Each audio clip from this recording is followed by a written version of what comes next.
করেছি নাচ নিয়ে। ফারিহা, তোমার সম্পর্কে আরো আমরা নিশ্চয়ই জানতে চাই, কিন্তু তার আগে আমরা একটু তোমার পারফরমেন্সটা দেখে নিই। তোর নাচের স্বপ্নটা পূরণ হচ্ছে, আমার যে কি ভালো লাগছে। খুব বড় একটা স্বপ্ন পূরণ হতে যাচ্ছে মাহিন। তোর মতো বন্ধু আছে বলেই এমনটা করতে পারলাম। আমি সব সময় তোর পাশে আছি। জানি তুই আমার এমনই এক বন্ধু যাকে মন খুলে সব প্রবলেমের কথা বলা যায়। যার জীবনে তোর মতো একটা বন্ধু থাকে তার আর কিচ্ছু লাগে না। থাক থাক, হয়েছে, অনেক বানিয়ে বলা শিখেছিস তুই। আরে বানিয়ে বলছি না, যখন সবাই বলল নাচের স্কুলটা আমি দিতে পারবো না, তখন তুই তো আমার সাথে ছিলি। আমাকে বললি, রানু যা ভেবেছিস, যে স্বপ্ন দেখেছিস তা করতেই হবে। তারপর তুই আমাকে নিয়ে গেলি টাকা জোগাড় করতে।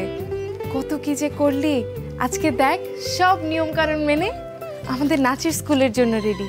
আমি কি যে খুশি হয়েছি, কি যে খুশি হয়েছি, আমি তোকে বলে বোঝাতে পারবো না। শুধু তোর হাজবেন্ড যদি পাশে থাকতো এই ব্যাপারটায়।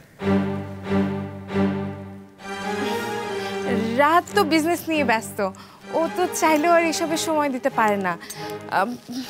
এই জন্যই তো। আর শোন, আমি এই সময়কার মেয়ে, কোনো কিছুর জন্য বসে থাকবো নাকি? মাথা খারাপ তোর? আমাদের সব বাধাটাতে পেরিয়ে এগিয়ে যেতে হবে না? তাহলে মানছিস রাহাত তোর জন্য বাধা? না না, সে কথা আমি বললাম কোথায়? রাহাত কেন বাধা হতে যাবে?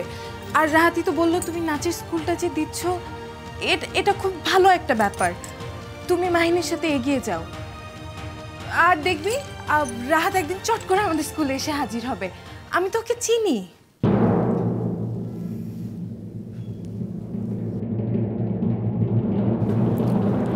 কি? তুই আগের মতোই আছিস, মিথ্যে বলাটাও ঠিকঠাক শিখিসনি। যদি তোর ডাক শুনে কেউ না আসে তবে একলা চলো রে। আমি একলা কোথায়? আমার সাথে তুই আছিস না, আমার সবচেয়ে ভালো বন্ধু। ফারিহা, তোমার পারফরমেন্সটা দেখলাম, তুমি বলো তো তোমার পারফরমেন্সটা তোমার কেমন লেগেছে? আমার কাছে খুব ভালো লেগেছে, কারণ আমি প্রথমবার এভাবে ক্যামেরার সামনে অভিনয় করেছি। So I am excited, I am very excited. Faria Rahman. জি। ফারিয়া মানে কি? ফারিয়া মানে সুখী, খুশি। আপনি কি মনে করেন সেই স্টার আপনি যাকে আমরা খুঁজছি? জি। ওয়াই? আমি অভিনয় করার জন্য আমার সম্পূর্ণ ইচ্ছা আছে। আমার মনে হয় ট্যালেন্টও আমার মধ্যে আছে। আমাকে একটু পলিশ করলে হয়তো বা আমি আরও বেটার জায়গায় যেতে পারবো। ক্যারেক্টারাইজেশন যখন করেন তখন আপনাকে তার ক্যারেক্টারের যখন ব্যাক স্টোরি আপনারা জাজ করেন, তখন থেকেই আপনারা বুঝে সে কীভাবে চলে, তার স্পিরিট অ্যানিমেল কী, তার ইমোশন কী, তার জীবনে দুঃখ কী, তার ব্লক কী, অনেক কিছু ভেবেই কাজটা করতে হয়।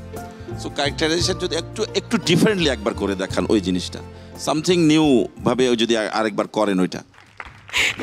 আপনি আমাকে খুশির এটা দিবেন, আমি যা বলবো তাতে রিয়াক্ট করবেন। কি করব? বলবেন যে আমি নাচের স্কুল করেছি, সেইটা আপনি আমাকে, আমি মনে করেন রাহাত, সেটা আমি প্রকাশ করবেন। করেন দেখি। আমি নাচের স্কুল করেছি। এই নাচের স্কুল করবেন একদম বন্ধ।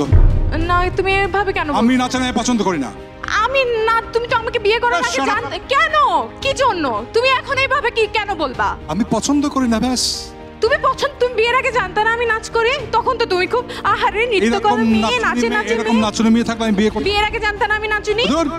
কোথায় যাচ্ছ তুমি?